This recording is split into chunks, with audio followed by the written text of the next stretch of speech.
What's up mga ka-LJC? Panibagong araw, panibagong video na naman ang ating gagawin. At tinanghali na nga pala ako dyan ng gising. Kaya naisipan ko na lang magluto ng mabilisang luto dyan. At mga ka-LJC, tara, umpisahan na nga natin to. At ilagay na nga natin dyan yung boneless na manok. At ilagay na rin natin ang tofu. Lagyan na nga rin natin ng puting sibuyas yan. At konting toyo, pampalasa. At syempre mga ka-LJC, hindi mawawala ang pangmalakasan nating sauce dyan. Ang mega. At lagyan natin ng konting paminta. Syempre, always ang magic sarap. At konting tubig. At syempre, isalang na nga natin to sa pangmalakasang lutuan natin dyan. Ang rice cooker. Mga ka-LJC, mahilig nga pala ako magluto sa rice cooker. Mabilis kasi maluto pag sa rice cooker.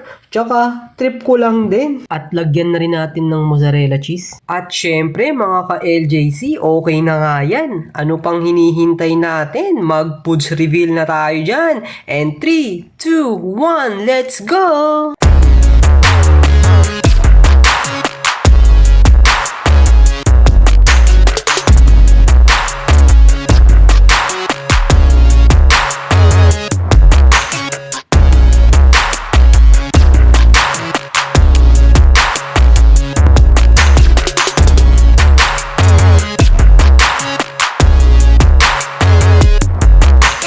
First bite mga ka-LJC.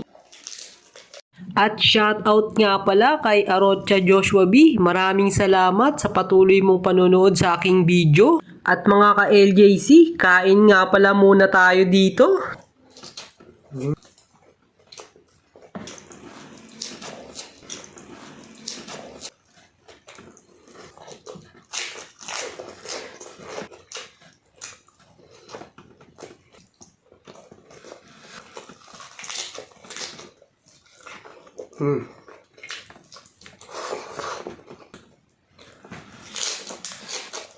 At mga ka-LJC, kung nagustuhan mo ang aking video, huwag mong kalimutan mag-subscribe. Salamat!